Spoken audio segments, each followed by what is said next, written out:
Bonjour à tous. Une scène incroyable alimente un vif débat sur le théâtre de la crise anglophone. Des populations sommées de ne pas déménager pour se rendre à Douala afin de se mettre à l'abri des violences meurtrières. Cette décision des autorités administratives intervient après des attaques spectaculaires menées contre les principales villes anglophones. La presse raconte en début de semaine comment Bamenda a été coupé du reste du pays durant des heures. Des bus de transport interurbains ont été incendiés, des voyageurs immobilisés et traumatisés. Cette mutation dans la stratégie de guerre des groupes armés a également été observée à l'entrée de la ville de Buea, où les forces de défense et de sécurité sont venues à bout d'un groupe d'assaillants armés. Au cœur de ces tensions, des affres de cette guerre impactent sur l'économie et embarrassent l'administration territoriale, elle aussi prise dans l'étau de l'insécurité. 15 chefs de terre ont déserté leur sous-préfecture, située dans l'épicentre de cette crise anglophone. Et selon Mutation, le gouvernement est appelé à les réinstaller pour rassurer les populations. Mais leur seule présence suffit-elle à juguler cette escalade de violences meurtrières? La situation est-elle encore sous contrôle dans certaines localités des régions anglophones? Quelles solutions urgentes apporter à cette crise? Le gouvernement et ses stratégies mises à rude épreuve, notamment dans le cadre du budget d'investissement public. Ecomatin constate que le taux d'exécution du BIP ne dépasse pas 60% pour la première fois depuis 3 ans. Et selon le quotidien de l'économie, ce faible niveau d'exécution du BIP est lié au non-respect de certains engagements pris par le gouvernement. Quelles sont les conséquences de cette faible exécution du budget d'investissement public sur le développement du pays? Comment améliorer l'exécution du BIP pour porter les projets intégrateurs au Cameroun? Ces questions constituent l'ossature de droit de réponse. Mesdames, Messieurs, bienvenue dans cette émission où le choc des idées fait jaillir la lumière des analyses effectuées sur ce plateau. Et ce dimanche, dans le cadre de cette nouvelle édition, je reçois sur ce plateau Achille Azemba. Achille, bonjour. Bonjour Cédric et merci une fois de plus de me faire l'honneur d'être votre invité. Question de commenter l'actualité très très violente avec vous. En passant, bonsoir également à tous les téléspectateurs et aux vaillantes populations de la commune d'arrondissement de Douala 3e. Vous êtes justement maire adjoint SDF à Douala 3e. Merci d'être avec nous ce dimanche. Également présent sur ce plateau, Samuel Motte. Bonjour. Bonjour Cédric. Vous êtes président de la section RDPC dans la circonscription du CAM Nord. Vous êtes également expert comptable. Merci d'être avec nous ce dimanche. Et juste à côté de vous, Martin Ambazine. Bonjour Martin Amba. Bonjour. Merci d'être avec nous. Vous êtes spécialiste en économie, banque et finance. Vous interviendrez dans le cadre de cette émission. Également présent sur ce plateau ce dimanche, Joseph Leyangoula. Bonjour Joseph. Bonjour Cédric. Expert des questions de paix et sécurité, coordonnateur national du mouvement NAO qui soutient la candidature d'Akeremona à l'élection présidentielle. Et enfin, le 5e panéliste dimanche est Edmond Kambia, éditorialiste et consultant sur droit de réponse. Bonjour Edmond. Bonjour Monsieur Noufele, je salue tous les copanélistes ainsi que les téléspectateurs fidèles de cette émission. Je reste avec vous pour évoquer ce week-end d'enfer vécu la semaine dernière à Bamenda. La nouvelle expression a souligné avec insistance les circonstances de cette attaque menée à l'entrée de la capitale régionale du Nord-Ouest. Edmond Kambia. Effectivement, notre reporter sur le terrain nous a envoyé des informations que nous avons publiées sur la situation qui a prévalu à l'entrée de la ville de Bamenda. De bout en bout, on a eu des informations qui questionnent véritablement sur la sécurité des populations des régions du Nord-Ouest et plus par la suite du Sud-Ouest. Mais restons sur l'incident à l'entrée de la ville de Bamenda pour dire que cela a surpris plus d'un. Notre reporter a pu approcher même des passagers, a pu recueillir un certain nombre d'informations sur ce qui s'est effectivement passé, sur la manière dont les gens se sont comportés lorsqu'ils ont contraint, n'est-ce pas, les voyageurs, les cars à s'arrêter. Et au finish, il y a beaucoup de questions, beaucoup d'interrogations à la fin de ce qui s'est passé à l'entrée de la ville de Bamenda. On peut s'interroger pour savoir d'abord comment est-ce que pendant plusieurs heures, des populations, des voyageurs peuvent être ainsi, j'allais dire, neutralisés à l'entrée de la ville. Leurs portables ont été retirés au début de l'opération, mais les mêmes portables ont été remis à leurs propriétaires, il faut le dire, à la fin de l'opération. Soi-disant, c'était pour les empêcher de communiquer, de faire passer des messages, soit par SMS, soit par appel. Mais on se rend également compte qu'ils ont, de manière minutieuse, fait un travail qui a l'air d'avoir été orchestré et organisé. Est-ce que c'est véritablement les sécessionnistes qui ont opéré, qui ont procédé à ce qui s'est passé? Est-ce que c'est des bandits, des groupes de bandits qui n'ont rien à voir avec les sécessionnistes? Est-ce que c'est d'autres groupes non identifiés qui rentrent dans la lutte, ou alors des groupes déguisés, maquillés, dont on ne peut dire avec exactitude d'où ils sortent? Dans tous les cas, il y a une véritable confusion qui est née de ce qui s'est passé à l'entrée de la ville de Bamenda. Et la presse qui a relaté ces circonstances, évoquant ces zones d'ombre, avec vous, Joseph Léandoula, quelle est votre analyse de cette stratégie d'attaque menée à l'entrée de la ville de Bamenda, une entrée d'une capitale régionale où pourtant il y a un renforcement du dispositif sécuritaire? Ce qu'il faut rappeler, c'est que toute stratégie s'inscrit dans un contexte spatio-temporel. Et parlant du temps, on est aujourd'hui dans un calendrier spécifique où il y a 3 événements qui se superposent. Il y a la rentrée des cours il y a la reprise des cours avec la rentrée scolaire, il y a les échéances électorales à venir, et puis il y a la célébration notamment de l'anniversaire de l'État fictif qui est l'Ambazonie. Donc c'est un moment précis, spécifique, où les forces séparatistes veulent envoyer des messages. C'est pourquoi les actions qu'on a observées sur le terrain obéissent ou du moins poursuivent 3 visées. Une visée à la fois idéologique, une visée tactique et puis une visée communicationnelle. Une visée idéologique parce que les zones qui ont été ciblées, notamment l'entrée de Bamenda qui vise notamment à isoler cette parcelle du territoire de l'ensemble du reste du pays, l'idée ici est de bien démarquer ou bien marquer les lignes de démarcation entre cette ville et le reste du pays, pour mettre en musique, pour rendre réalisable un projet qui a été idéologiquement pensé, qui est l'Ambazonie, qui s'adosse effectivement sur un tracé étatique bien précis. Donc c'est ça l'idéologie derrière, et l'action posée vise notamment à matérialiser cela. Le deuxième objectif, qui est beaucoup plus tactique, c'est notamment de paralyser ou du moins d'affaiblir ou d'endiguer notamment la mobilité des unités de renfort sur le terrain. Parce qu'il y a bien entendu des opérations de rançon qui sont lancées de temps en temps par les groupes armés sur le terrain, qui mettent des checkpoints, qui rançonnent les passagers, qui rançonnent les populations, et parfois les unités de renfort, la mobilité des unités de renfort est paralysée lorsqu'il y a ces problèmes effectivement sur les voies de communication. Et puis la troisième visée, qui est d'ordre plutôt communicationnelle, il est question ici d'envoyer des messages à 3 personnes. La première cible, c'est le gouvernement. Il faut montrer au gouvernement que les groupes séparatistes sur le terrain disposent d'une capacité de nuisance et donc sont aussi capables de mettre en musique leur agenda, qui est aucune élection dans les régions anglophones, aucune reprise des cours dans les régions anglophones, et qui vise aussi, par ailleurs, à montrer que malgré les actions militaires répétées du gouvernement, les troupes séparatistes disposent d'une capacité de nuisance et une capacité opérationnelle identique à celle qui existait au départ. Il faut aussi rassurer les soutiens extérieurs que les troupes sur le sol, quand je parle de soutien extérieur, c'est les soutiens effectivement qui mobilisent des ressources pour permettre aux groupes séparatistes sur le terrain d'agir. Il faut leur envoyer des messages pour montrer que les troupes sur le terrain restent opérationnelles, disposent de leur capacité de nuisance, sont capables justement de résister aux offensives des forces de défense et de sécurité camerounaises. Et donc, il y a cette kyrielle de messages qui sont envoyés en poursuivant notamment des objectifs idéologiques, tactiques et communicationnels. Alors, lorsqu'on a évoqué cette analyse-là avec vous, Samuel Motte, le ministre de l'administration territoriale, lui précise que le gouvernement va faire son devoir de maintenir la paix et la sécurité dans ces régions anglophones. Pourtant, l'on voit la presse raconter chaque jour des attaques perpétrées contre des populations, des attaques perpétrées contre les villes anglophones que sont Buea et Bamenda. Comment vous appréciez cette situation, notamment partant de cette attaque menée à l'entrée de la ville de Bamenda le week-end dernier? Je suis resté ce matin tout à l'heure quand le Célia Ngoulin est intervenu. On m'a dit qu'il est représentant du mouvement NAM sur le plateau.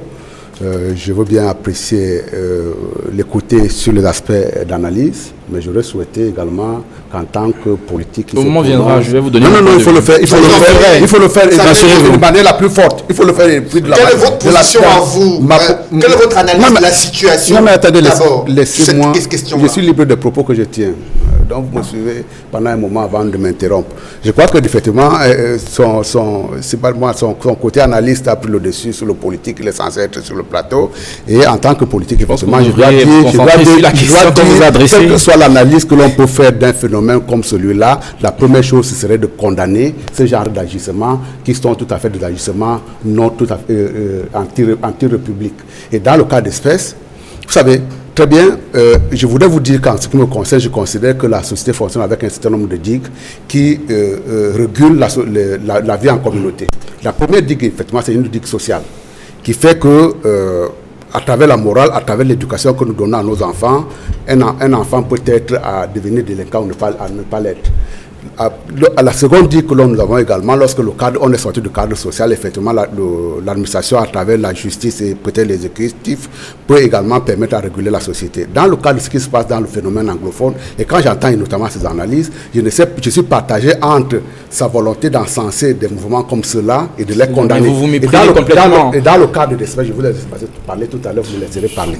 Et dans le cas d'espèce, je considère qu'en ce qui concerne le phénomène qui se passe notamment dans les zones anglophones, c'est parce qu'à un moment donné, la digue sociale a cédé. Et je partage absolument l'analyse qu'il a formulée tout à l'heure en se disant, est-ce qu'aujourd'hui, est-ce qu'on peut dire de manière irréfutable si ce sont les sécessionnistes qui sont en jeu, est-ce que ce n'est pas des groupes armés ou alors ce n'est pas des bandits qui en profitent. Des phénomènes également parce qu'on a laissé cette digue sociale céder pour faire aujourd'hui que les populations puissent se retrouver en souffrance. Je suis désolé, la plupart des gens qui apparemment ont porté ce mouvement aujourd'hui sont dans la plupart des cas à regretter les actes qui ont été commis initialement. Il y a un mouvement politique qui peut naître quelque part des revendications. Nous sommes dans une république, on doit nécessairement revendiquer, on doit apporter des solutions aux revendications, mais rien ne peut autoriser dans une république que des groupes armés puissent s'armer pour pouvoir inquiéter la vie des citoyens. Dans le cas d'espèce, vous dites notamment que c'est un axe routier qui a été coupé. Vous voyez très bien qu'en dépit des revendications que les gens peuvent avoir, en dépit de leur détermination à être indépendants ou à être rattachés à un État unitaire, les gens continueront à voyager.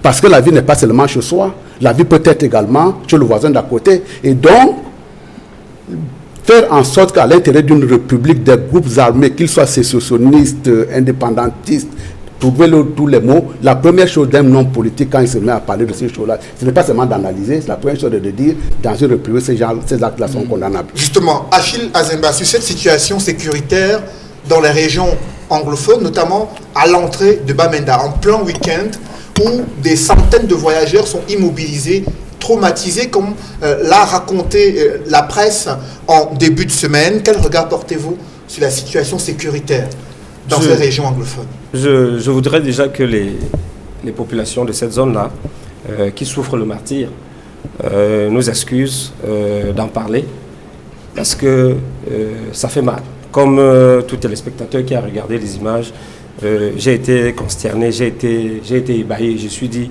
pourquoi ça doit arriver dans un pays comme le nôtre, le Cameroun, qui a tout pour vivre en paix. Parce que là, nous ne sommes pas en paix. Mais ce que je voulais dire, et là, je suis ferme dessus, j'ai l'impression que ceux qui sont en charge de nous gouverner ont complètement perdu le contrôle de la situation, parce que je fais régulièrement ce tronçon de route. Et je vous assure, depuis que cette crise a commencé, pour arriver à Bamenda, entre Santa et l'entrée de la ville de Bamenda, vous avez au moins 3 contrôles mixtes, police, gendarmerie, militaire, et vous descendez du véhicule, vous marchez sur près d'1 kilomètre avant de rentrer dans votre véhicule.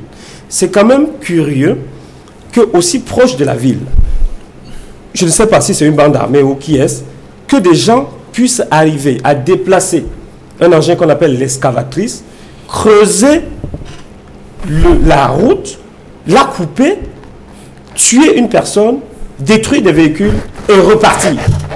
C'est quand même curieux. Et c'est pour ça que vraiment la piste que votre consultant Edmond Kamgia a développée amène à des questionnements. Et bien entendu, je suis encore plus ébahi parce que le ministre de l'administration territoriale, je l'ai écouté lors de la rencontre avec les gouverneurs, tenir un discours hitlérien. Je ne sais pas si c'est parti pour régler la situation. Lui qui, au départ, criait sur tous les toits qu'il n'y avait aucun problème dans cette localité.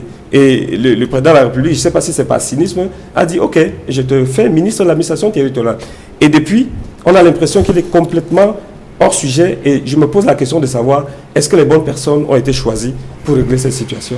J'ai bien peur que ce soit. Il faut préciser qu'une activité économique très importante a été la cible de ces groupes armés, c'est le transport. Martin Ombazing, vous avez relevé que depuis le début de la crise, il y a des pans névralgiques de l'économie qui sont touchés dans la région anglophone. À l'entrée de la ville de Bamenda, le secteur du transport, aujourd'hui, la cible de ces attaques menées par des groupes non encore identifiés à la lumière des analyses qui sont faites sur ce plateau. Bien entendu, ce ne serait un secret pour personne que cette attaque a outré tout le monde. Moi, je ne suis pas un politique, mais je vois les incidences économiques que le citoyen également peut condamner. Oui. Mais nous pensons véritablement que nous avons atteint un niveau vers lequel on devrait véritablement s'interroger sur les stratégies qui ont déjà été mises en place pour juguler ce problème. Moi, à mon avis, je regarde les choses différemment. Je prends la superficie du Cameroun. Je constate que le sud-ouest et le nord-ouest, c'est à peu près 45 000 kilomètres carrés.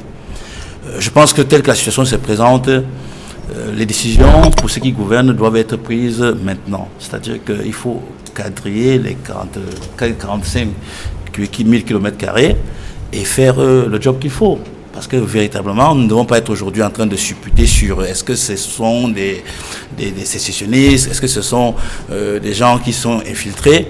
La réalité est là. La peur s'est installée, tout le monde a peur, l'économie va mal et les répercussions au plan économique sont énormes. Je vais vous dire que les chiffres que j'ai eus du GICAM disent que nous avons perdu depuis 2016, voyez-vous, en termes de recettes fiscales, plus de 6 milliards. Vous comprenez?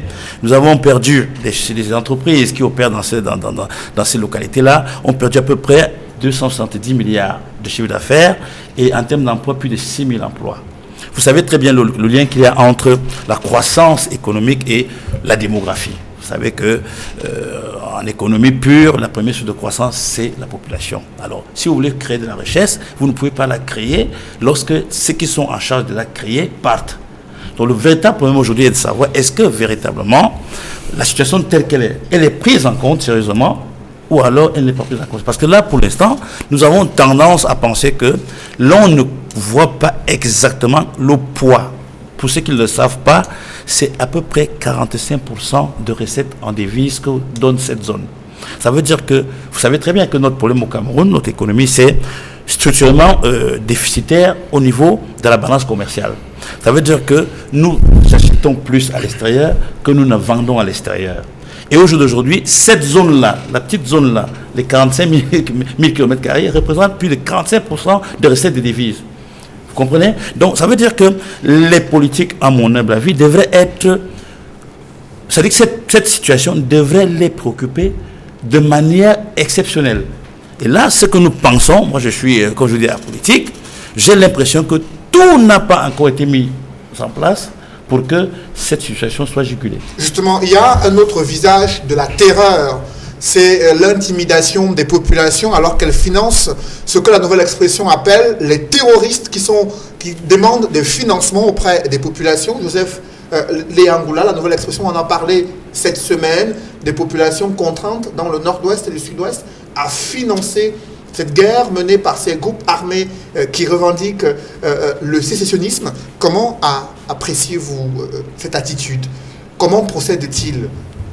Déjà, ce qu'il faut observer, c'est que le financement est double. Il est à la fois direct et puis indirect. Direct à travers des rançons qui sont imposées sur le terrain auprès des voyageurs, des passagers, etc. Mais en direct aussi parce que ce que l'économiste n'a peut-être pas aussi souligné, c'est que l'effet mécanique, notamment des manques à gagner chez les entreprises qui sont élevés aujourd'hui à 260 milliards, c'est qu'il y a également une baisse significative des recettes de l'État. évalué autour de 5 milliards. Donc il faut aller chercher ailleurs pour renforcer effectivement les ressources destinées à relever un tout petit peu le développement dans la région.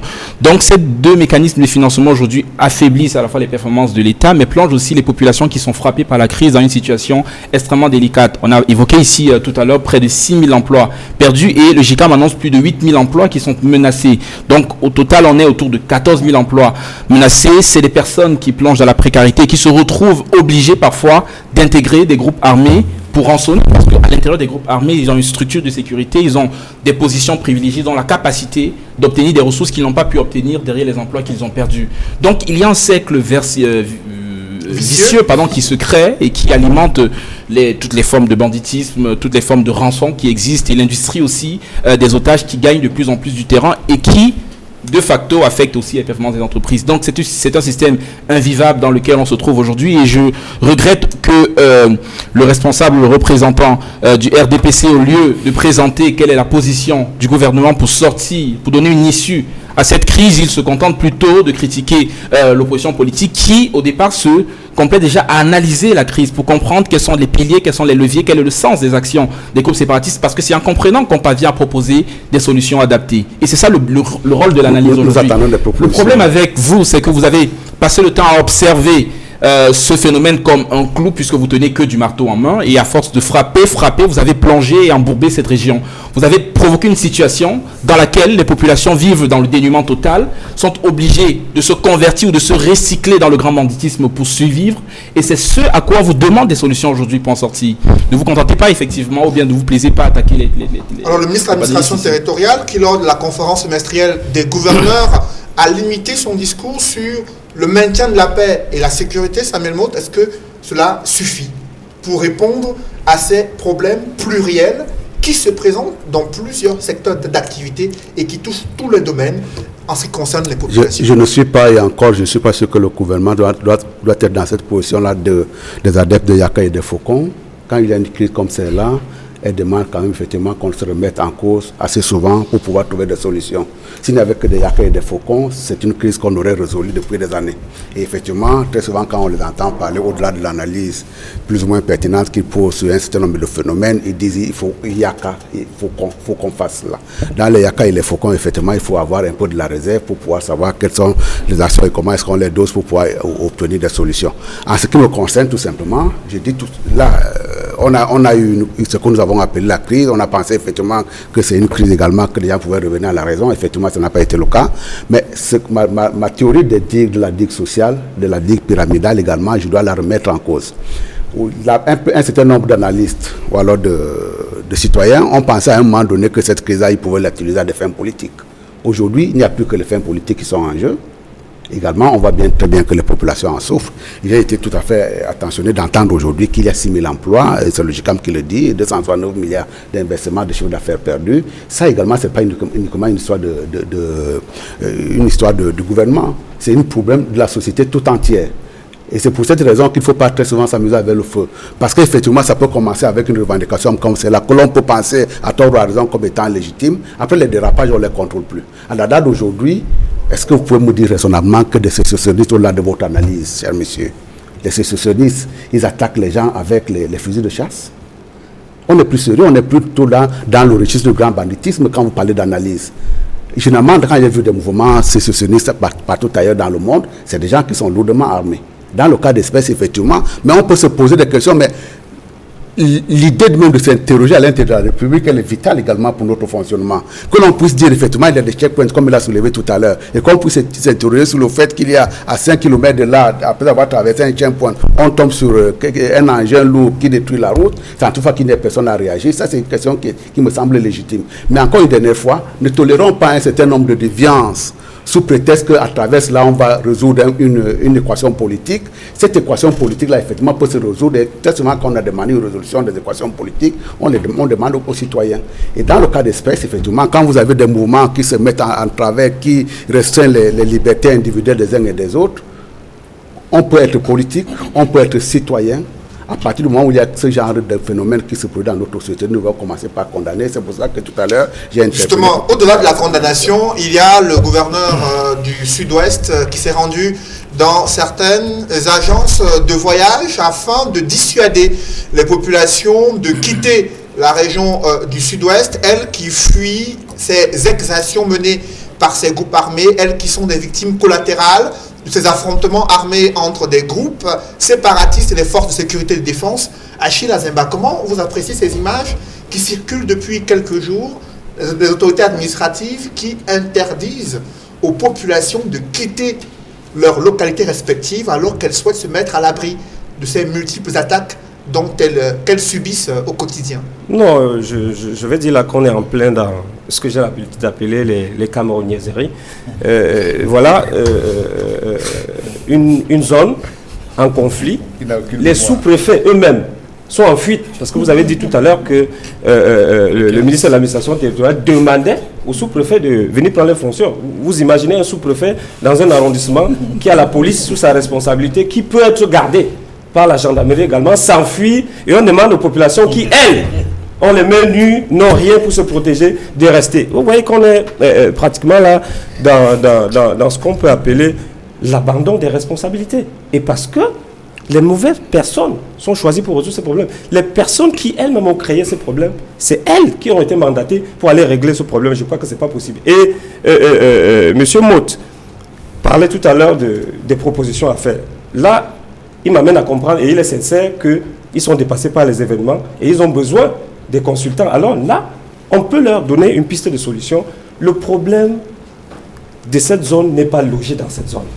Il y a un responsable qui dirige le pays, qui est le président Biya. À un moment donné, la politique qui est implémentée sur le terrain, ces populations estiment qu'elles ne trouvent pas leur compte à travers cette organisation.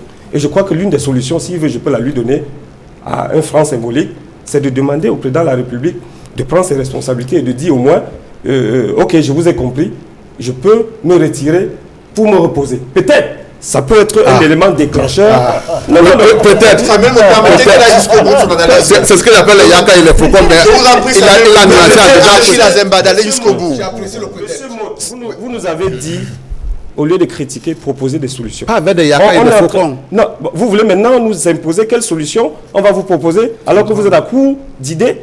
Je dis, écoutez un seul instant. Ces populations, à un moment donné, ont le ras-le-bol de la politique qui est appliquée. Je ne vois même pas ces populations détruire un semblant de route qui n'en ont même pas.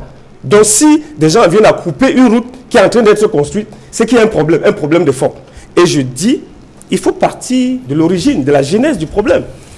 Il n'y a qu'une élite qui roulait pour elle-même, qui à un moment donné est rejetée par ces populations qui disent trop c'est trop et souhaitent une autre forme d'administration de leur territoire. Et ça, c'est leur droit le plus absolu. Maintenant, un ministre de l'administration territoriale dit, ok, il donne des instructions à ses sous-préfets, qui sont en fuite d'ailleurs.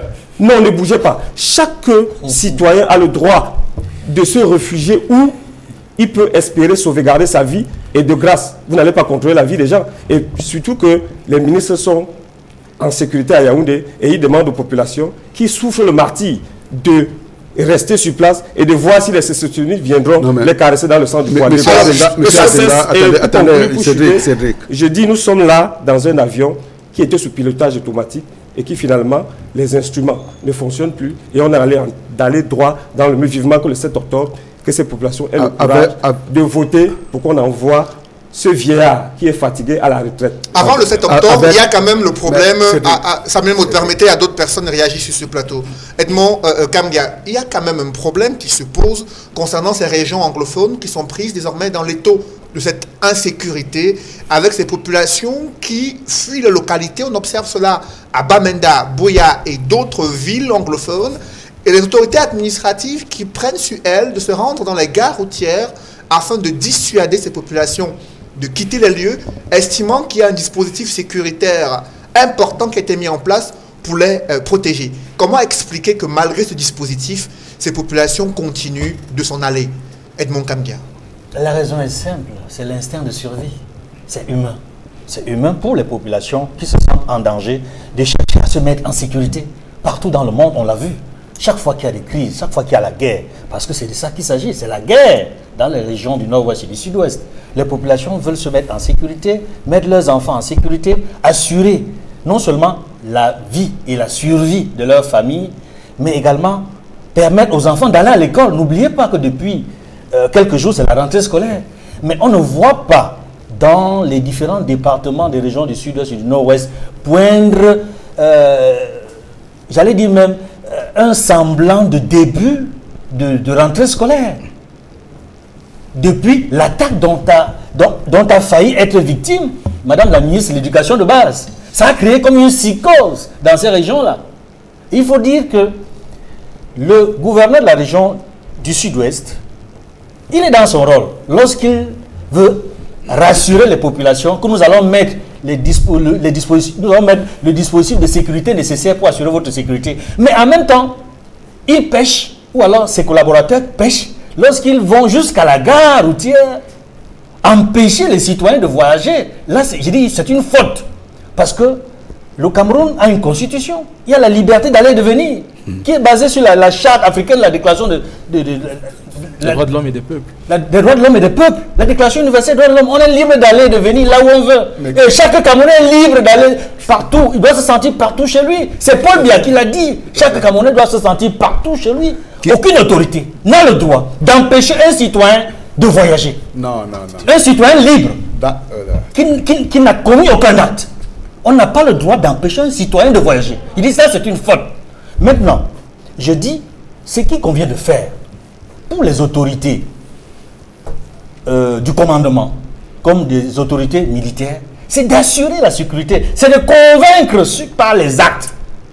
Ce n'est pas de convaincre par la parole. C'est par les actes, ni par la répression, encore moins par l'empêchement des gens de voyager. Si les populations qui se retirent vers les régions francophones se rendent compte que la situation est rétablie, elles viendront d'elles-mêmes. Elles viendront d'elles-mêmes. Le problème ne se pose pas. Prenons l'exemple des sous-préfets. Ils sont une dizaine, une quinzaine qui ont décidé, non pas de quitter définitivement leurs fonctions, mais de se mettre pendant un moment en sécurité, le temps de s'assurer que les choses iraient un peu mieux. Mais si les autorités, au niveau de la hiérarchie à Yaoundé, se rendent compte que ces autorités ne sont plus là, c'est vrai, il faut les interpeller. Mais pour s'assurer que ces autorités rentrent sur le terrain, il faut mettre à leur disposition tout le dispositif sécuritaire nécessaire. Parce qu'elles ne se sentent pas en sécurité, les autorités partent également.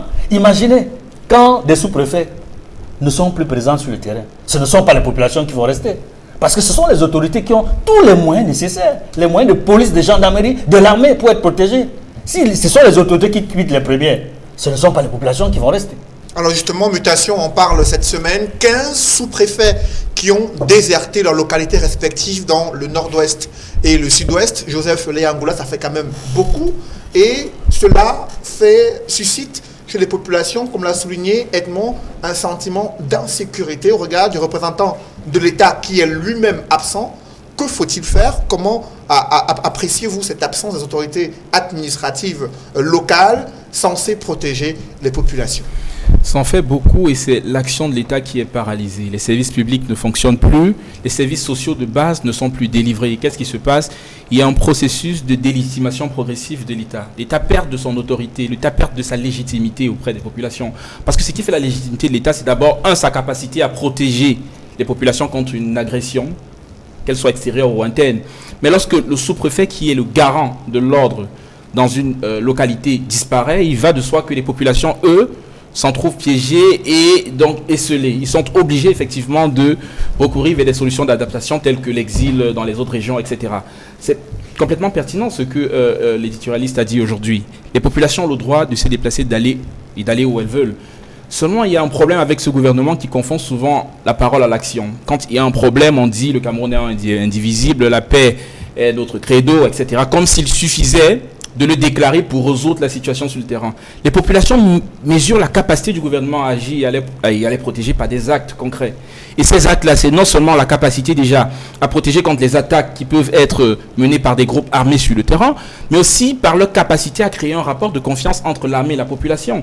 Qu'est-ce qui empêche, et le candidat Kérimouna l'a toujours appelé, qu'est-ce qui empêche aujourd'hui le génie militaire, par exemple, d'œuvrer dans les villages pour reconstruire les maisons qui ont été attaquées? Ça permettra quand même à l'armée de reconstruire cette légitimité-là perdue et qui a poussé une bonne partie des jeunes dans les bras des séparatistes.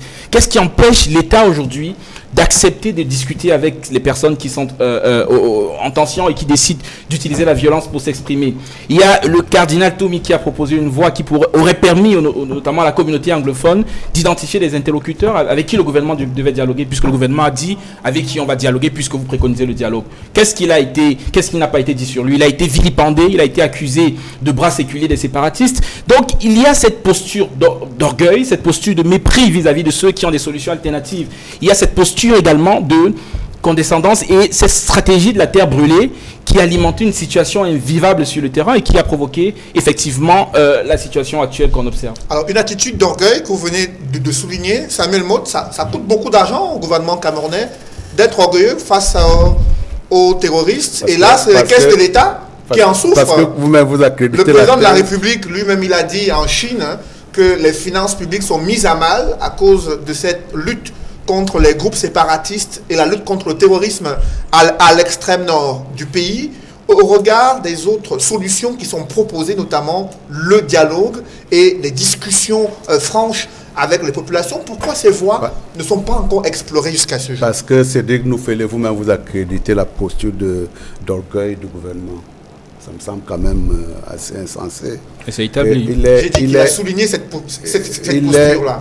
Alors, vous, est-ce que vous avez ce sentiment qu'il y a un sentiment d'orgueil du gouvernement? Les conflits, à quel niveau que ce soit, c'est très souvent des phénomènes difficiles à démêler. C'est ça que je voudrais que vous compreniez. Tout à l'heure, là, vous avez évoqué les histoires de la mise en sécurité des populations. J'ai l'avantage de la mémoire par rapport à vous. Très souvent, l'État utilise un certain nombre de moyens pour pouvoir protéger les populations. C'est de son devoir régalien de le faire. Cette protection peut passer également par l'immobilisation temporaire des populations, leur cantonnement dans une zone géographique donnée. Et ça, d'expérience, on l'a fait. On l'a fait notamment lorsqu'il y avait les guerres des indépendances. La plupart des regroupements qui sont nés dans les villages, c'était une volonté du gouvernement à l'époque de protéger. Mais ça fait 2 ans. Attendez. Ça fait 2 ans que ce discours qui vise à rassurer les populations, que les conditions sécuritaires sont prises, mais elles ont le sentiment que ça se dégrade au fil des jours. On a connu également un phénomène plus proche de nous qui était celui de coupeurs de route, notamment dans l'extrême nord. Vous savez très bien que ce problème-là a également été géré, soit en faisant des convois qui étaient contrôlés pour pouvoir mettre en sécurité les gens qui se déplaçaient. Là également, donc, les solutions sont à l'étude. Mais vous voyez très bien que lorsqu'ils déplorent aujourd'hui le fait que 2 ans durant, on a empêché aux enfants d'aller à l'école, quand il parle de condamnation, il me semble quand même que quel que soit le niveau de conflit que nous pouvons avoir à l'intérieur de la nation, l'école de la République ne peut pas être prise en otage. Et dans le cas, c'est un geste tout à fait désespéré aujourd'hui qui consiste à dire je vais quitter ma ville de Bamenda ou de Ndop pour pouvoir aller chercher là où m'éduquer. On peut être en contestation, on laisse les gens vaquer à leurs occupations, notamment dans ce cadre-là. Après, maintenant, on peut trouver des solutions. Maintenant, quand vous parlez de négociation, je vous mets au défi. Vous négociez premièrement avec qui? Il y a des intermédiaires, mais très souvent, à partir du moment où vous avez commencé votre action en prenant position pour tel ou tel phénomène, vous-même vous êtes discrédité. Il n'y a pas besoin d'entrer dans les situations des gens qui se sont essayés dans le domaine en question, dans le domaine, mais effectivement, des cas sont légion. Quand vous dites nous cherchons des solutions, effectivement, laissez le gouvernement le temps d'essayer de chercher des solutions. Les solutions, on va les trouver. Mais en même temps, je dis tout simplement, en ce qui concerne le phénomène que nous vivons, il faut considérer que c'est la République dans son entièreté qui est attaquée. Et généralement, quand la République est attaquée, que ce soit elle est attaquée de l'intérieur ou de l'extérieur, nous devons faire front commun.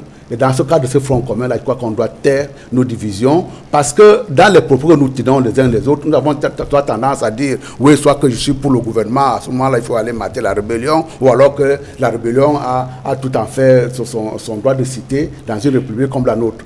Dans le cas d'espèce, nous devons faire en sorte que nous devons ramener la paix dans l'ensemble du territoire camerounais, et après maintenant, les différents politiques. Justement.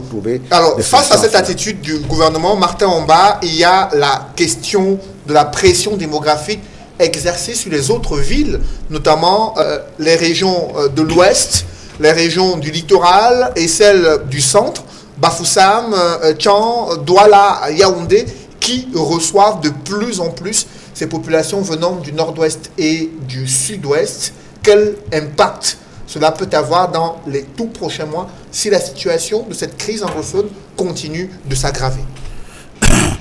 je pense qu'irréfutablement, ça aura une incidence conséquente sur la croissance. Hein.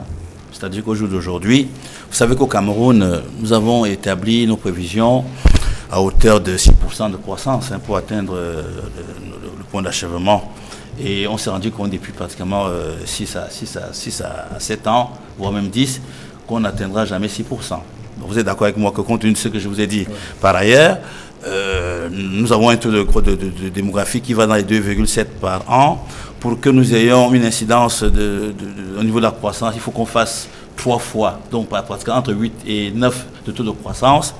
Tout ça pour vous dire quoi? Pour vous dire qu'on ne peut pas faire de l'économie sans les hommes. Et à chaque fois que les hommes ont été malmenés, ou le facteur homme a été malmené, on ne peut s'attendre qu'à des résultats négatifs. Donc, d'où pour moi, je crois qu'il est très important. Vous savez que sur cette histoire de ces deux régions, à travers notre proximité, sa proximité avec le Nigeria, vous savez les conséquences que cela porte aujourd'hui? Parce que vous parlez des gens qui partent d'un point à un autre dans leur propre pays. Pour moi, ce n'est pas un problème. Le problème qui se pose aujourd'hui, c'est que c'est les implications, les dégâts collatéraux que cela occasionne. Vous savez très bien que le Nigeria est notre premier partenaire économique. Vous le savez.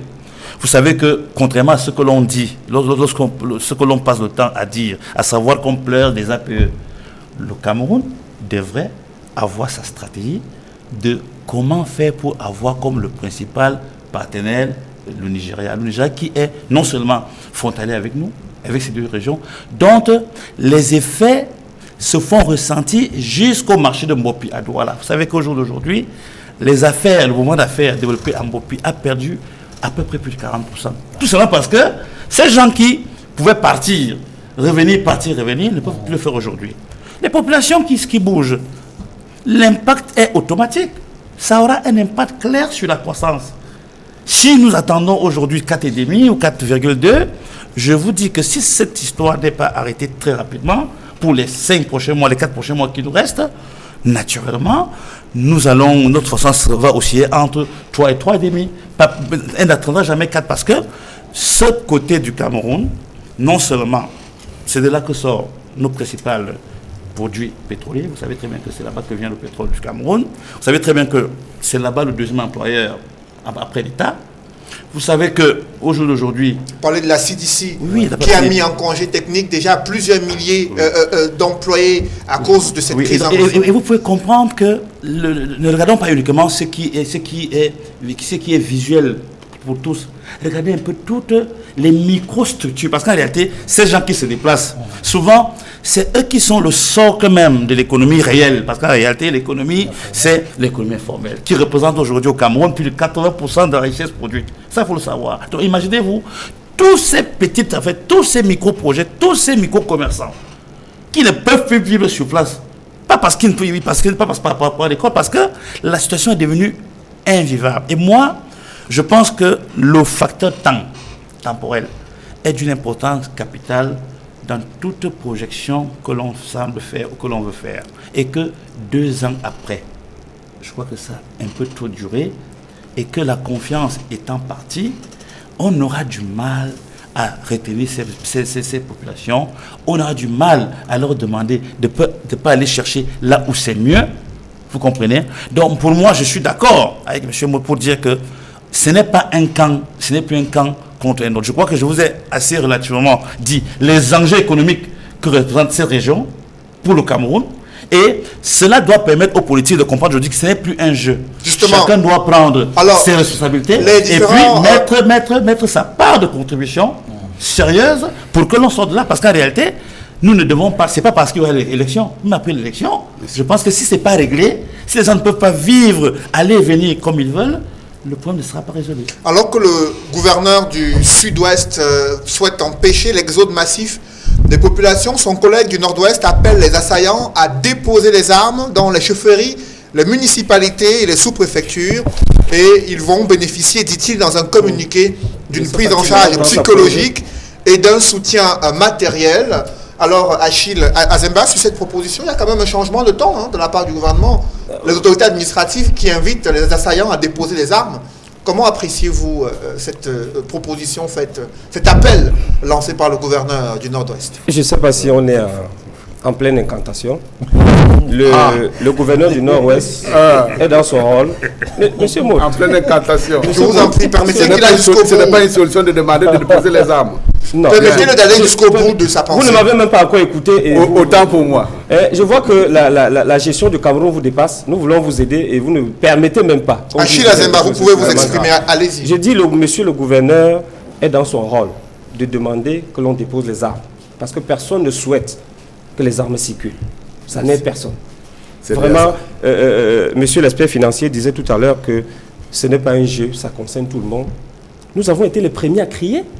Parce que régulièrement, nous tenons nos réunions là-bas. C'est impossible même maintenant au SDF de tenir ces réunions là-bas. Parce que la situation, elle est catastrophique. Vous êtes à Bamenda, vous avez l'impression qu'on est dans une ville fantôme. Personne n'est content. Et personne ne peut se permettre d'oser croire qu'on est dans un jeu.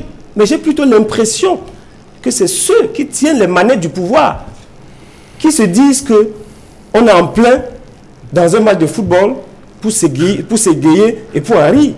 Quand vous entendez le ministre de l'administration territoriale parler de ces sécessionnistes, vraiment, il faut qu'il y ait un minimum de respect. C'est quand même, ce sont des êtres humains, ce sont des Camerounais. Vous respectez les sécessionnistes? Non, monsieur Maud, ne me prêtez pas.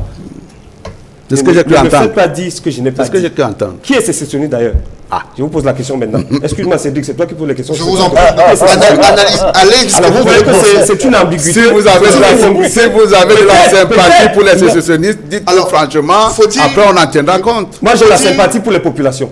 Ok, très bien. Voilà. Et si pour vous, les populations sont les sécessionnistes, je suis garant de cela. Quand le gouverneur du Nord-Ouest s'exprime sur ce souci d'appeler au désarmement de ces groupes dans sa région et de leur proposer un soutien matériel, un accompagnement psychologique et une réinsertion dans la société, est-ce que c'est une initiative du gouvernement qui vise justement à calmer les tensions? Non, c'est une initiative louable. Mais le cher gouverneur ne peut que le dire. La solution est ailleurs. Par exemple, on est quand même dans une république qui est gouvernée par un président de la République qui peut se déplacer et aller sur le théâtre des opérations, parler avec ces populations. Ce sera déjà un début. J'entends dire à haute et intelligible voix, on va discuter avec qui? Mais attends, c'est suffisamment grave. Le président de la République peut prendre sur lui de descendre dans cette région du pays et tenir des réunions. Je pense que le simple fait qu'on dise à quelqu'un que le président de la République est là et qu'il voudrait discuter avec lui peut être un début de solution. Mais depuis 2 ans, on est là, on tourne en rond et puis on dit on va discuter avec qui? Mais on ne va pas me dire que dans cette zone, il n'y a plus personne. De grâce. Edmond Kambia, sur les initiatives prises par le gouverneur du Nord-Ouest, il a annoncé le renforcement des contrôles mixtes pour la circulation des biens et des personnes. Il appelle la diaspora anglophone à arrêter d'instrumentaliser les populations et de financer plutôt le développement du Cameroun. Et il a insisté sur ces assaillants qui doivent déposer des armes et en échange, ils vont bénéficier d'une prise en charge psychologique et d'un soutien matériel. Comment appréciez-vous ces initiatives et ces mesures annoncées par le gouverneur du Nord-Ouest? Monsieur l'Afrique, le gouverneur du Nord-Ouest a des intentions louables, ça il faut le dire. Sauf que toutes ces bonnes intentions devraient pouvoir être concrétisées au terme d'un processus politique qui doit s'achever par ce qu'on appelle le DDR, le processus de démobilisation, désarmement, réinsertion. On ne peut pas. Il est difficilement concevable dans une situation comme celle-ci de guerre que des personnes qui affrontent les soldats viennent comme des bons enfants, comme des enfants de cœur, déposer leurs armes et être pris en charge. Non, écoutez, c'est très beau, ça ressemble au cinéma, mais ça ne peut pas se faire. Ce qu'il faut faire, par contre, c'est qu'il y ait véritablement un processus politique à travers un dialogue politique inclusif, au terme desquels toutes les parties prenantes invitées ont pu convenir de la nécessité de déposer les armes. Dans le processus DDR dont j'en parlais tantôt, c'est seulement à partir de ce moment-là que les armes peuvent être déposées. Par contre, il est dans son rôle, monsieur le gouverneur de la région du Nord-Ouest, lorsqu'il interpelle la diaspora par rapport au développement, lorsqu'il interpelle les populations à vaquer normalement à leurs occupations, lorsqu'ils l'invitent, tout le monde a veillé à ce qu'il y ait la sécurité pour qu'il y ait le développement de la région nord-ouest. Sauf qu'aujourd'hui, ça il faut le dire, au-delà de tout ce que l'on pourra supputer, la nécessité d'un dialogue politique urge. Et tout à l'heure, on a eu les chiffres sur le désastre économique, sur les milliers d'emplois que beaucoup de Camerounais ont déjà perdus dans les régions nord-ouest et du sud-ouest, sur les entreprises qui ferment pratiquement, sur ces populations qui s'en vont, notamment ceux qui font le gros du secteur informel, qui se retirent pour Douala, Yaoundé et pour d'autres localités du pays. Il faut dire aujourd'hui, plus que jamais, qu'un dialogue politique est urgent. Et nous en appelons véritablement au gouvernement, au chef de l'État, à poser ce débat sur la table. Alors, l'administration territoriale s'est focalisée sur la présidentielle avec le renforcement des mesures de sécurité annoncées par le ministre de l'administration territoriale, le gouvernement qui a choisi que la All Anglophone Conference soit renvoyée juste après la prestation de serment du prochain président de la République du Cameroun. Pourtant, Joseph Léangola, il y a une urgence qui se dessine dans ces régions anglophones avec l'escalade de violences meurtrières. Qu'est-ce que vous proposez concrètement pour sortir de cette crise avant l'élection présidentielle? Y a-t-il des moyens d'apaiser les tensions au regard de ce qui est vécu jusqu'ici?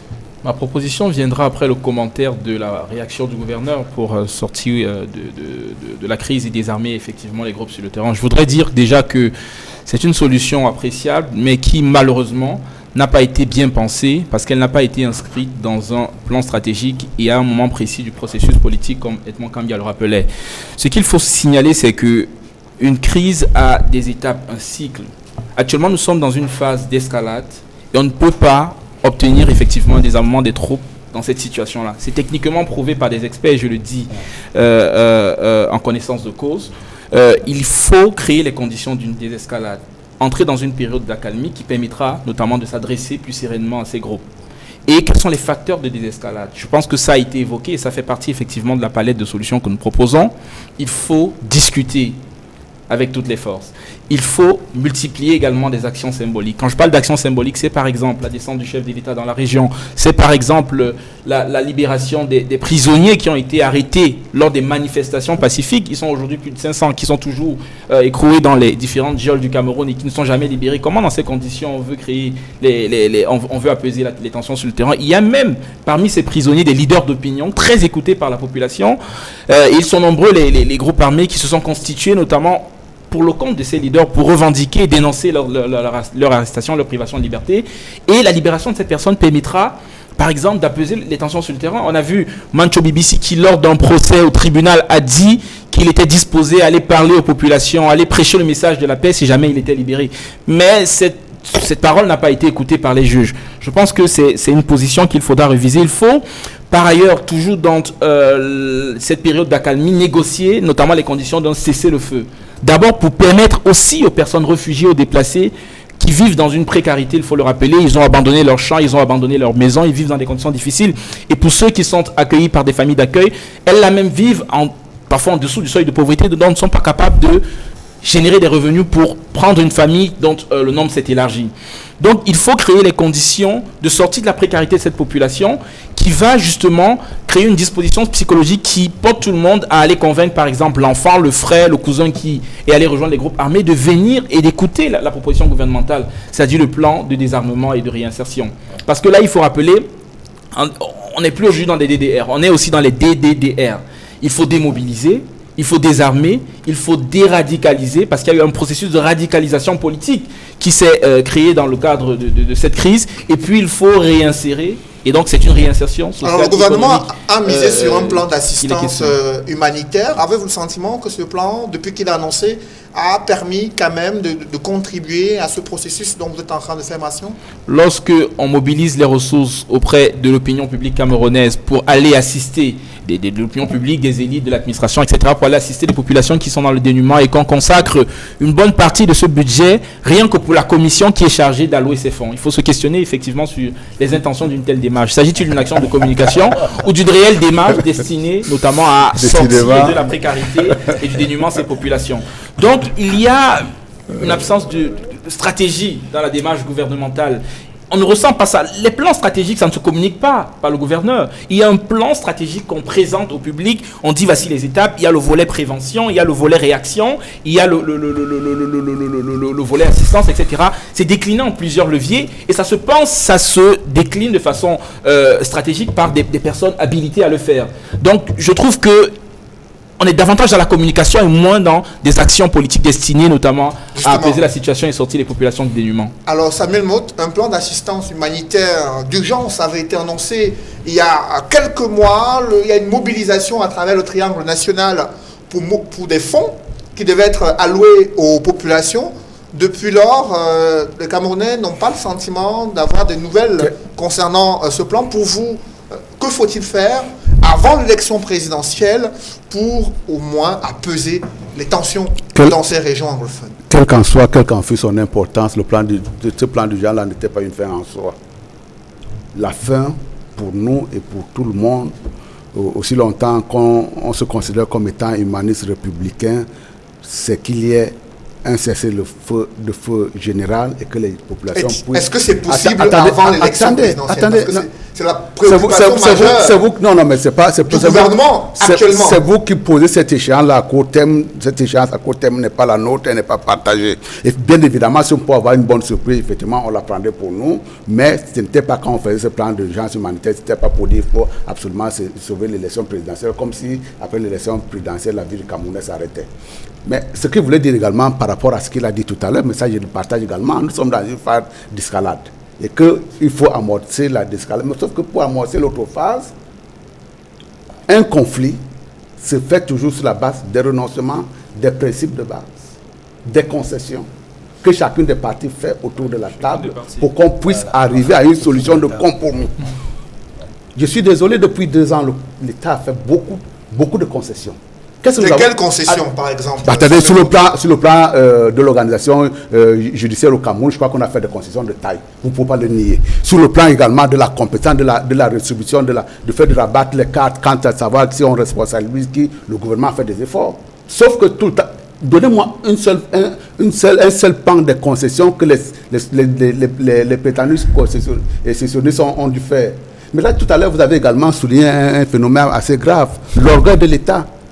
Si nous perdons dans une république le respect des institutions, notre vie elle-même est en danger. Donc ce n'est pas un problème d'orgueil. L'État, effectivement, doit être droit dans ses bottes pour qu'il puisse être respecté. Mais nous ne sommes pas dans ce cadre-là. Vous voyez très bien que le gouvernement fait des efforts. Mais vous avez en face de vous des gens qui vous disent, si vous ne faites pas ça, nous allons continuer les hostilités. Là, il vient de soulever un problème. Les Manchus BBC n'ont pas été arrêtés en début de conflit pendant qu'on négociait. C'est parce qu'effectivement, à partir du moment où on commence à vous faire des concessions et vous continuez à tirer sur la corde, à un moment donné, l'État peut se trouver en droit et en mesure de réagir, de telle manière à prendre un certain nombre de dispositions pour qu'au moins la culture puisse régner. Mais en ce qui concerne, je considère tout simplement qu'à la date d'aujourd'hui, ces gens-là, ils vous disent, nos frères, qui sont dans l'égarement, vous disent, si vous ne nous concédez pas ça, déjà même en tant que citoyen, c'est dire que nous faisons, si je suis en contentieux avec vous, je n'ai pas le droit de vous menacer. En vous disant, si vous ne me cédez pas ça, vous êtes un homme mort. Et dans le cas d'espèce, ce soit la sécession ou rien du tout. On ne peut pas négocier dans ces cadres-là, mais je voudrais seulement qu'on puisse être équilibré quand on prend des positions dans ce phénomène-là, parce que tout langage disproportionné peut avoir des conséquences, des conséquences terribles pour les populations. Les gens ont le droit dans une république de ne pas être d'accord avec ce qui est fait. Les gens ont le droit de revendiquer à condition qu'ils respectent les règles républicaines. Mais il y a une ligne rouge qu'il ne faut pas traverser. Et encore, parlant de cette ligne rouge-là, vous voyez très bien que là également, contrairement à ce que vous dites, je ne trouve pas que l'État soit extrême dans ses positions. Aujourd'hui, quand le gouverneur dit effectivement de poser les armes, effectivement, peut-être l'application peut être difficile, mais qu'est-ce que le gouverneur peut bien faire? C'est de dire tout simplement, l'État ne peut pas renoncer à défendre l'intégrité territoriale. Alors, vous estimez... Par contre, on peut comprendre effectivement qu'à un moment donné, après une phase d'égarement, que des fils de ce pays puissent se ressaisir pour pouvoir dire nous revenons à des meilleurs sentiments. À ce moment-là, on vous offre. On n'a pas besoin forcément de passer par une mission particulière. Alors, Samuel, vous dites que le gouvernement a fait des compromis dans le cadre de cette crise Vous estimez que le gouvernement en a fait assez jusqu'à aujourd'hui. Alors Achille, à Zemba, sur cette question, pour sortir de la crise anglophone avant l'élection présidentielle, puisque c'est le point focal de tous les Camerounais depuis quelques jours, Samuel Mout, ici, sur ce plateau, estime que le gouvernement en a assez fait en matière de compromis pour aller vers l'apaisement dans le cadre de la résolution de cette crise anglophone, et que le camp d'en face devrait lui aussi cesser le feu et pour pouvoir discuter et poser leurs revendications moins violentes. Bon, quand M. Samuel Mout dit que le gouvernement a assez fait, vous et moi constatons l'escalade et on ne voit pas de résultats positifs. Parce que pendant que nous discutions, les Camerounais meurent. Et c'est ça qui devrait être notre préoccupation, parce qu'une vie qui est perdue, on ne peut pas la rattraper. Vivement, je souhaite qu'à un moment X ou Y, qu'on s'asseye. Parce que ça fait quand même 2 ans que cette crise dure. Et si en 2 ans, on a suffisamment fait et qu'on n'a pas avancé, parce que je pense que plus les jours passent et la situation va de mal en pire. Sauf si M. Samuel Mout peut me dire que du début de cette crise à aujourd'hui, les choses ont évolué positivement. Des concessions peuvent être faites. C'est le rôle des gouvernants de pouvoir trouver des solutions à une crise qui se pose. La solution ne va pas venir d'ailleurs, je suis désolé. Mais alors, que l'on se gargarise que des concessions sont faites, mais nous continuons à constater avec regret et amertume que des vies sont perdues. Bon, maintenant, mon cher ami, je rappelle, s'il vous plaît, M. Mout, je vous ai écouté régulièrement quand vous parliez. Je dis, et nous le disons depuis au SDF, que le problème est politique. Et tant qu'on ne va pas le résoudre politiquement, je crois qu'on ne sera pas sorti de l'auberge. On peut demander aux gens c'est bien de le dire. C'est même une bonne intention de ce gouverneur, mais est-ce qu'il suffit de le dire pour que la situation se normalise? Vous allez demander aux populations, elles, de ne pas bouger. On vient brûler leur maison, on les tue de nuit. Ils n'ont pas de moyens de se protéger. Elles ne vont pas rester dans cette zone. Et progressivement, cette zone sera vidée. Et j'ai même l'impression qu'il y a même du cynisme quelque part de la part de nos gouvernants, parce qu'on est pratiquement en train de donner l'impression que cette zone est en train d'être confinée et abandonnée à elle-même. Comme ça, on va atteindre nos objectifs de ce côté, peut-être rempilés par rapport à un nouveau mandat. Je dis, je peux me tromper, mais c'est cette impression qu'on a. Parce qu'il y a une élection présidentielle qui se pointe à l'horizon, elle est prévue le 7 octobre, mais avant, dans une semaine, doit débuter la campagne électorale. Edmond Kamgia, avec cette ambiance observée dans le nord-ouest et le sud-ouest, quelle campagne électorale va-t-elle se dérouler dans ces régions où les populations ont pratiquement déserté une bonne partie des localités, là où il y a des affrontements armés de façon quotidienne dans d'autres localités? Monsieur Noufélé, c'est la question à laquelle tout le monde se pose. Pas seulement les candidats à cette élection présidentielle, mais les citoyens électeurs aussi.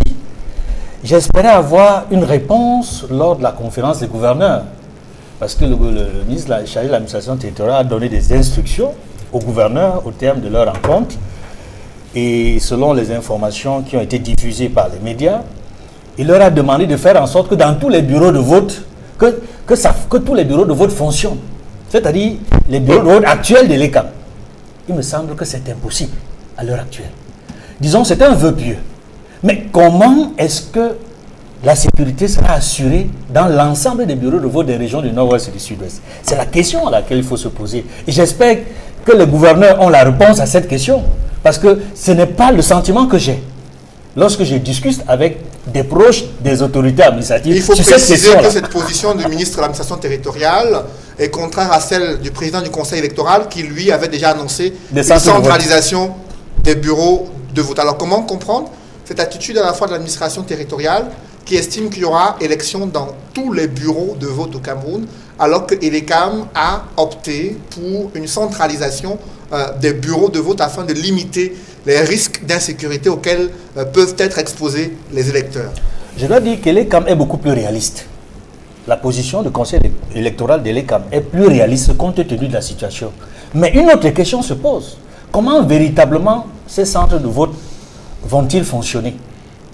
Est-ce que les candidats à l'élection présidentielle ont été associés à la décision prise par le conseil électoral de l'ECA. Parce qu'il s'agit de ça, parce qu'il y aura des représentants, des candidats dans les bureaux de vote, y compris dans les régions du nord-ouest et du sud-ouest. Il faudrait, à mon sens, qu'une concertation préalable avec l'ensemble des candidats à l'élection présidentielle permette de prendre une décision consensuelle sur le nombre exact des centres de vote ou des bureaux de vote dans les régions du nord-ouest et du sud-ouest. Là, on aura un début de solution à la manière dont la campagne électorale peut se dérouler dans ces régions-là. Ça, c'est d'un. De deux, j'espère que tous ces candidats-là, les 9 candidats, c'est-à-dire les 8 candidats de l'opposition ou dits de l'opposition et le candidat du parti au pouvoir, le président Paul Biya, feront une campagne équitable dans toutes les régions du pays, y compris dans les régions du nord-ouest et du sud-ouest. Et que la sécurité de chacun des 9 candidats sera équitablement garantie. S'il faut y aller, on l'a vu sur le terrain, comment les gouverneurs ont eu de la peine à descendre, à se déployer pour leur mission régalienne. Ils ont été attaqués au départ de leur mission comme au retour de leur mission. Je parle des gouverneurs des régions du sud-ouest et du nord-ouest. Je parle également du ministre délégué à la présidence chargé de la défense. Si les élections doivent se dérouler, y compris dans ces 2 régions, il faudrait que chacun des candidats soit entouré de toutes les mesures de sécurité nécessaires. Justement, dans le cadre de cette campagne électorale à venir, le RDPC a choisi le Premier ministre qui sera bien sûr celui qui va superviser la campagne électorale du parti au pouvoir dans la région du Nord-Ouest. Lui qui s'y est rendu plusieurs fois en tant que Premier ministre, Samuel Motte, pour régler cette crise. Et malgré ses multiples descentes, l'escalade a été observée jusqu'à ce jour. Comment le parti au pouvoir appréhende-t-il justement cette campagne électorale dans ces 2 régions qui sont en proie à de nombreuses tensions? Je pense que c'est un territoire camerounais. Nous ferons campagne dans tous les l'étendue du territoire camerounais et nous espérons que les électeurs seront là pour nous suivre, pour nous accorder les suffrages. Mais effectivement, quand vous évoquez ce problème effectivement, de descente du Premier ministre dans ces zones-là, suivi des escalades, vous voyez très bien que, bon, ce n'est peut-être pas le président de la République parce que l'ERIACA intègre le fait qu'une fois que le président de la République s'est prononcé sur tel ou tel autre aspect, le calme devait revenir. Vous voyez bien que un responsable d'un dossier courant peut descendre pour pouvoir prôner la paix. Effectivement, qu'est-ce qu'il recolle? C'est de l'escalade.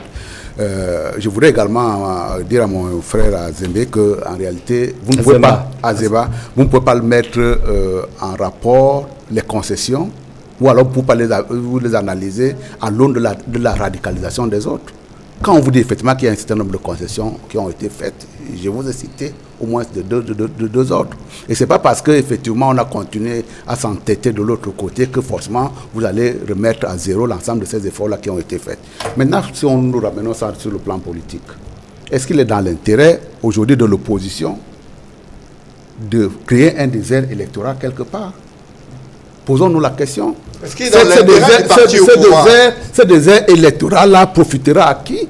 Parce que il faut bien qu'on revienne à la réalité. Je pense quand même que ce soit les 9 candidats de l'opposition, que ce soit les 8 candidats de l'opposition, que le candidat du RDPC, nous sommes déterminés à voter le 7 octobre. Et donc, il me semble qu'effectivement, lorsqu'on dit qu'il faut prôner la paix, cette paix également doit être bénéfique pour ceux notamment qui pensent que c'est leur fief électoral. Cette histoire-là qui consiste à dire, effectivement, on ne votera pas parce qu'il y a de l'insécurité, on ne peut pas mettre également la vie de la République entre parenthèses. Mais également, il y a quelque chose de manière très anecdotique qui est passé tout à l'heure. Vous dites, le ministre de l'administration territoriale dit qu'il y aura le vote dans chaque bureau de vote. Et le conseil électoral dit on va essayer de les centraliser pour pouvoir éviter le maximum de casse. Il y a tout simplement à ce moment la souris pour pouvoir vous dire, en réalité, vous voyez très bien que en ce qui concerne le fonctionnement de l'ECAM, il n'y a pas d'ordre qui soit pris quelque part. Et effectivement, si ces gens-là de l'ECAM estiment qu'il vaut mieux centraliser pour la sécurité des hommes et des biens, effectivement, ce serait une bonne chose de centraliser. Mais en ce qui concerne l'information à donner aux candidats et de manière très équitable, avec toute la transparence nécessaire, l'information sera donnée pour pouvoir dire c'est à tel endroit que vous devez envoyer vos représentants pour pouvoir Justement, contrôler le Samuel système Moto, électoral. sur la campagne électorale à venir, dans une semaine, elle doit débuter pour permettre aux candidats de faire le tour du Cameroun, Joseph Léangoula, afin de présenter leur programme politique, économique et social, afin de solliciter les suffrages des électeurs le 7 octobre prochain. Mais la préoccupation sécuritaire reste de mise dans ces régions anglophones.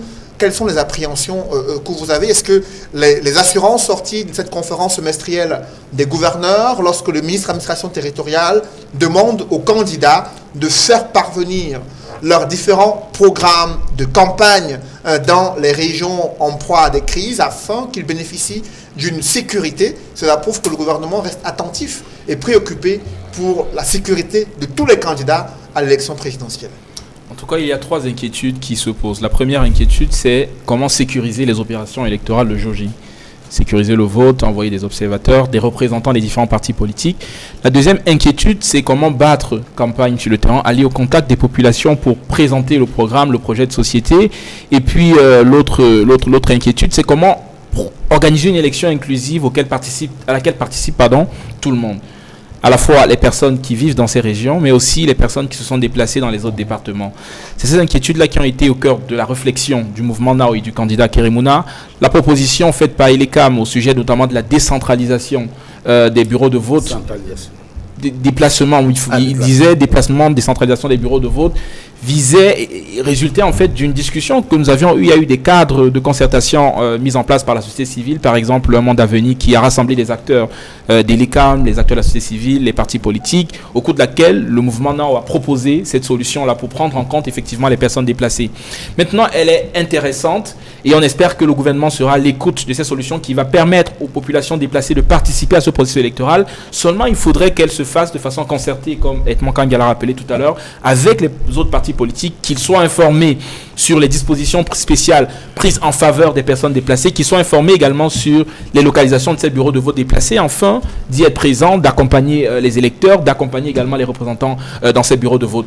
Maintenant, pour sécuriser les opérations électorales, on a eu le sentiment, et c'est pourquoi mon confrère tout à l'heure a évoqué une sorte de cynisme auquel pourrait se livrer le gouvernement, c'est que on a l'impression que la situation d'insécurité généralisée est délibérément entretenue dans cette région pour paralyser le processus électoral, pour empêcher que les électeurs dont on connaît que la majorité ne voteront pas en faveur du régime se rendent effectivement aux urnes, mais aussi pour empêcher que les partis politiques n'envoient leurs représentants. Nous sommes extrêmement inquiets et c'est pourquoi on a salué toutes les propositions bien avant cette élection qui visait notamment à créer les conditions de la calmie sur le terrain. Parce que ces populations qui se trouvent aujourd'hui à Bamenda, à Boya, à Kumba, elles ont besoin du changement. C'est la radicalité dans les actions qui ont été entreprises qui ont poussé certains à exprimer ce besoin de changement à travers la violence. Elles veulent participer au processus électoral. Pourtant, il faudrait que le gouvernement crée les conditions pour qu'elles y participent. Et nous appelons le gouvernement à multiplier les gestes d'apaisement, à cesser notamment l'escalade verbale et à cesser effectivement la rhétorique militariste qui, aujourd'hui, est susceptible de perturber, d'hypothéquer notamment le déroulement normal des élections dans la région. Parlons d'autres stratégies du gouvernement qui sont mises à rude épreuve dans le cadre du budget d'investissement public. On l'a souligné en ouverture de l'émission, le BIP, dont le taux d'exécution n'a pas dépassé 60% pour la première fois depuis 3 ans. Avec vous, Martin Ombazing, ce budget d'investissement public qui pose problème chaque année au Cameroun, on est en deçà de 60%. Pourtant, on a dépassé le premier semestre de l'année 2018. Qu'est-ce qui fait problème avec l'exécution du budget d'investissement public au Cameroun ? De façon générale, ce problème devient structurel. C'est ce que vous êtes en train de dire. Soit c'est que les budgets qui sont faits ne sont pas des budgets réalistes, soit c'est que nous avons des problèmes dans l'articulation des mécanismes de passation des marchés. Vous êtes assez optimiste puisque moi, les chiffres que j'ai me disent qu'au cours des 6 premiers mois de 2018, le taux d'exécution a été de 38%, moins de 40%. Il y a même des zones comme dans le sud, où il n'atteint pas les 10%. Quand on dit budget, investissement public, ça veut tout dire. Ça résume tout ce que l'État du Cameroun pense de son avenir. Vous savez, des revenus, soit on consomme, soit on épargne, soit on investit. Investir, c'est préparer l'avenir. Si à chaque fois qu'on vote un budget d'investissement, on n'arrive pas à l'exécuter, c'est un problème pour l'avenir des populations, des peuples. Vous savez très bien que tous ces investissements sont là pour améliorer les conditions de vie des concitoyens et des citoyens. À chaque fois qu'il y a un manquement dans l'exécution de ces budgets, c'est le développement du pays et des populations qui s'ensuit. Aujourd'hui au Cameroun, personne ne comprend, je dis bien personne ne comprend, pourquoi ce taux ne fait que régresser alors qu'il devait plutôt augmenter. Vous savez très bien que nous décrions tous les jours ici, tous les jours, nous décrions, nous qui essayons de comprendre comment ce budget est façonné, pour qu'on tende un peu vers l'équilibre entre le budget de fonctionnement et le budget d'investissement. Vous savez que nous pleurons tous les jours en disant que même si ce n'est pas de 40, de 50, que ça tende vers 40 et que ces 40-là soient exécutés. Si maintenant nous avons de la peine à exécuter 40% au terme des 6 premiers mois de cet exercice, c'est que toutes les prévisions, toutes les analyses, toutes les attentes que nous avons formulées pour cette année et pour les années à venir sont compromises. Quelles sont les causes de ce faible niveau d'exécution du BIP, selon vous? Il y a d'abord la situation économique conjoncturelle, qui est relative à des problèmes de trésorerie que connaît l'État. Vous savez très bien que l'État du Cameroun a été confronté, nous en venons. Tout cela coûte cher. Je n'ai pas parlé tout à l'heure en vous demandant comment est-ce que vous avez financé ces campagnes où les 9 candidats devront être protégés. Vous savez combien ça va coûter? Soit c'est qu'on va délaisser certains et d'autres vont partir. Vous savez très bien que tout cela a un coût qui a pompé de façon permanente les caisses de l'État. Vous comprenez? Donc actuellement, aujourd'hui, compte tenu de la rareté de l'argent, pour parler simple, l'État du Cameroun est obligé donc de repenser d'autres stratégies de manière à ce qu'elle puisse puiser de l'argent pour pouvoir investir. Vous savez, la situation n'est pas du tout gaie. Ça, il faut le dire, économiquement parlant, politiquement, elle n'est pas du tout gaie. Donc, pour investir, il faut avoir des moyens. Et les moyens qui ont été prévus ont été orientés vers la sécurité. Ça, il faut le dire, parce qu'en réalité, lorsque l'on parle que de la politique, il faut savoir les implications économiques et financières que cela comporte.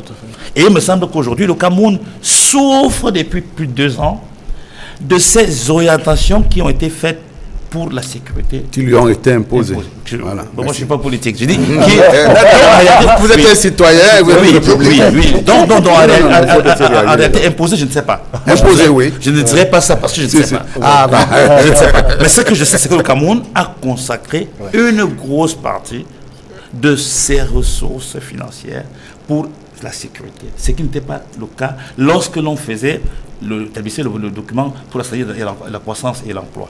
Donc au jour d'aujourd'hui, la non-exécution de ces BIB aura inévitablement des répercussions sur notre croissance. Et au jour d'aujourd'hui, pourquoi les populations ne se sentiront plus ou pas concernées par tout ce qui se passe? Parce que dans le quotidien de tous les jours, vous n'avez qu'à voir. On a l'impression que c'est devenu de la magie.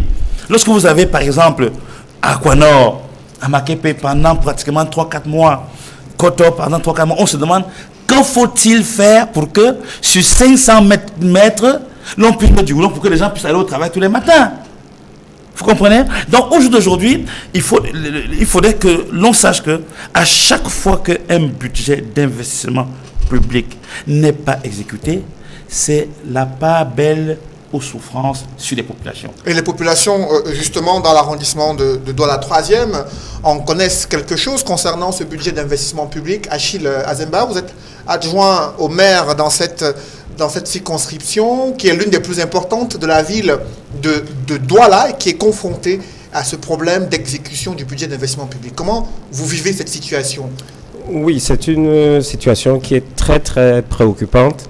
Et après, les causes qu'a essayé de développer l'expert, je lui en concède, il y a également que le problème de la mauvaise gouvernance se pose. Parce que on a l'impression parfois que des projets ne sont pas suffisamment pensés, et ne sont pas arrivés à maturation. Je ne sais pas quel est le problème, mais je prends là un cas simple de ma commune. On avait un besoin criard de construction des toilettes publiques.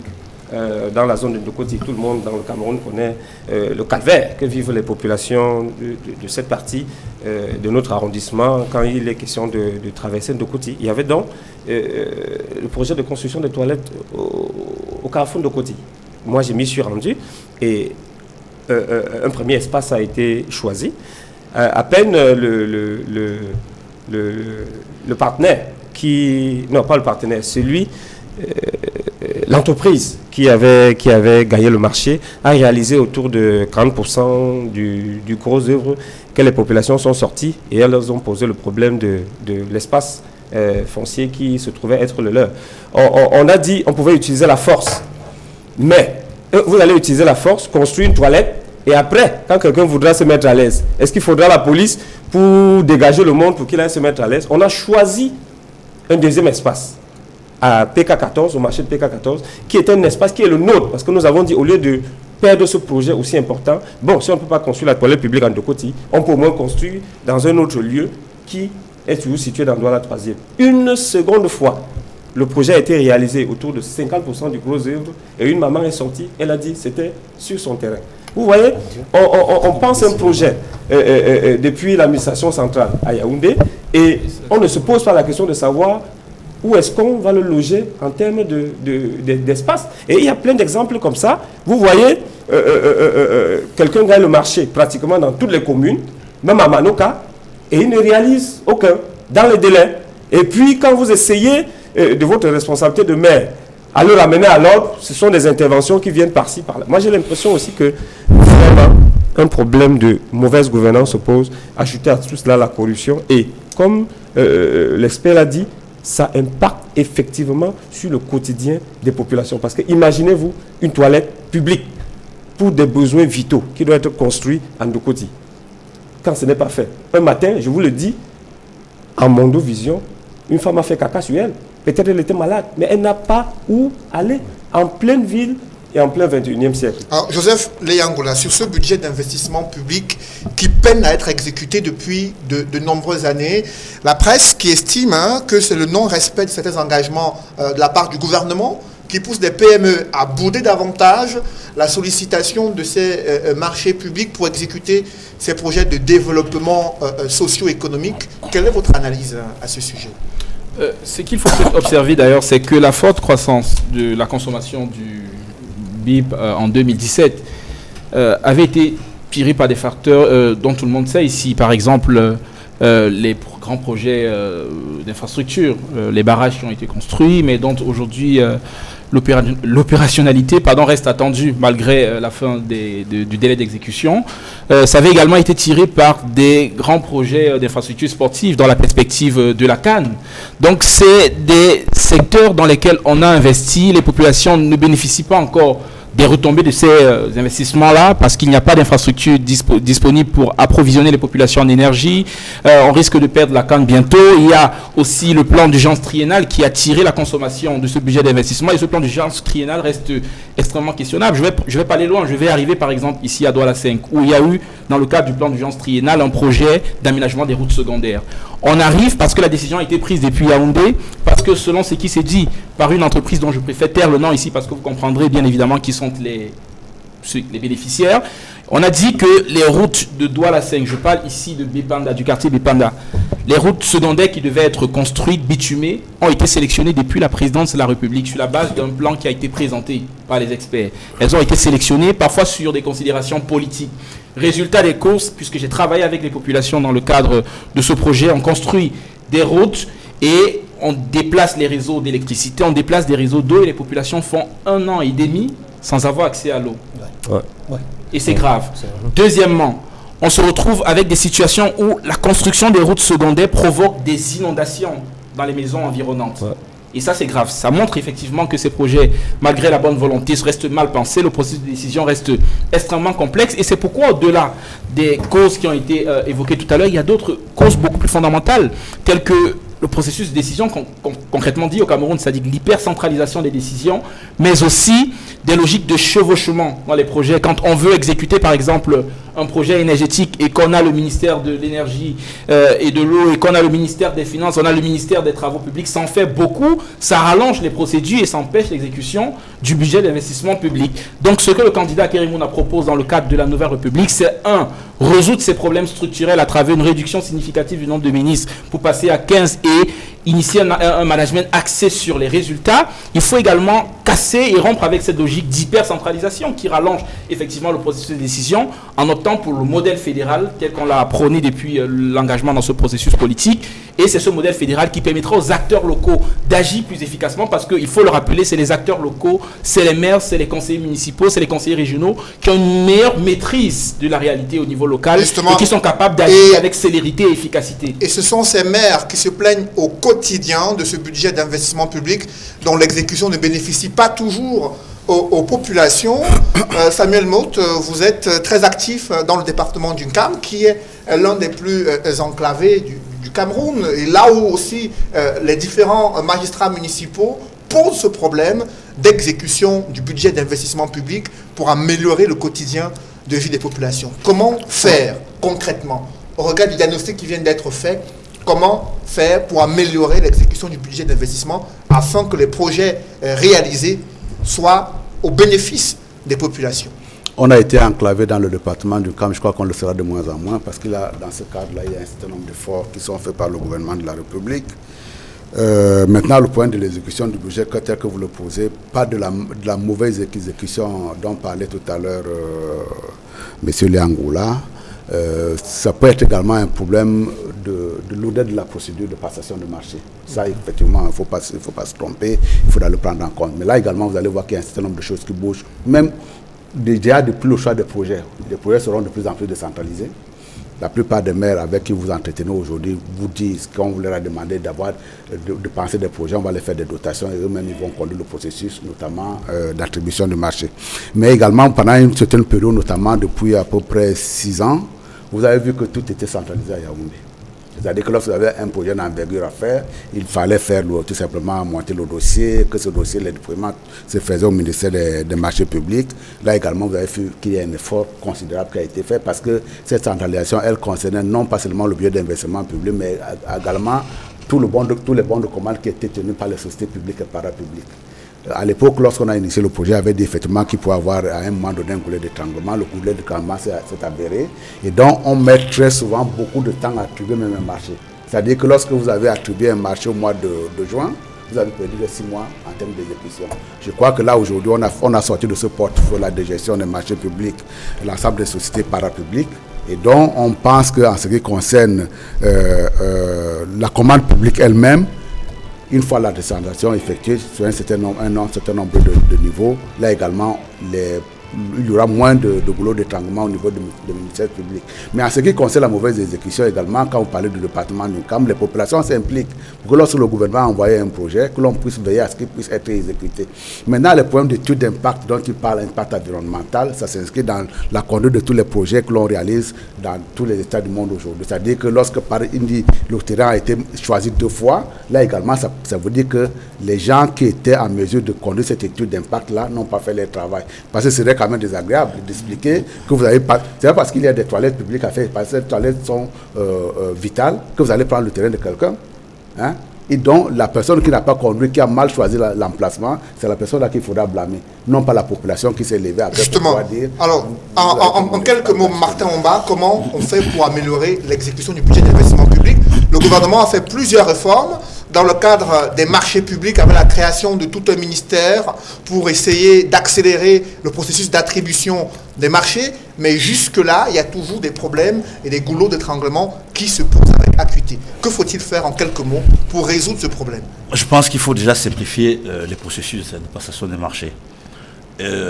Dans son côté attribution, voyez-vous dans la pratique, par exemple, vous allez avoir beaucoup d'opérateurs économiques qui ont des marchés, qui ont gagné des marchés, mais qui n'arrivent pas à retrouver des financements. Ça, c'est aussi un véritable problème. C'est-à-dire qu'il y a des gens, des personnes qui, je ne sais pas par quel tour de passe-passe, parviennent à obtenir, à gagner des marchés, mais elles se trouvent butées sur les financements. Parce que pour que l'on exécute un projet, l'État vous donne le projet, mais l'État ne vous donne pas de l'argent tout de suite. il faut trouver de l'argent. Donc l'un des problèmes cruciaux au niveau de l'exécution de ce budget, c'est aussi dans la difficulté qu'ont les opérateurs économiques à trouver des financements. Vous savez qu'il y a des gens qui se baladent avec des cartons, des bons de commande, des lettres de commande de 50, 60, 70 millions dans les sacs, qui au bout de 6 mois, 7 mois, n'arrivent pas à trouver le financement à partir du moment où le monde du crédit est rigide. Donc il y a tout un ensemble de choses qui font que, non seulement au niveau de l'organisation de la pression des marchés, mais au niveau des financements à retrouver. Parce que si effectivement les opérateurs économiques, une fois les marchés acquis, ne peuvent pas avoir accès au financement, il y a aussi de ce côté-là un blocage, d'où l'exécution à un niveau très faible de ce budget. Merci Martin Ombazing. Mesdames, messieurs, c'est la fin de cette émission. Merci également Edmond Kamga, éditorialiste à la Nouvelle Expression. Martin Ombazing, économiste, spécialiste en banque et finance. Également avec vous, Samuel Maud, président de section RDPC dans le département du NCAM, mais aussi le coordinateur national du mouvement NAO, Joseph Leyangoula. Merci d'être venu sur ce plateau. Merci également à Achille Azemba, maire adjoint SDF à Douala 3e. Mesdames, messieurs, merci d'avoir suivi cette émission. Merci de rester sur Equinox Télévision.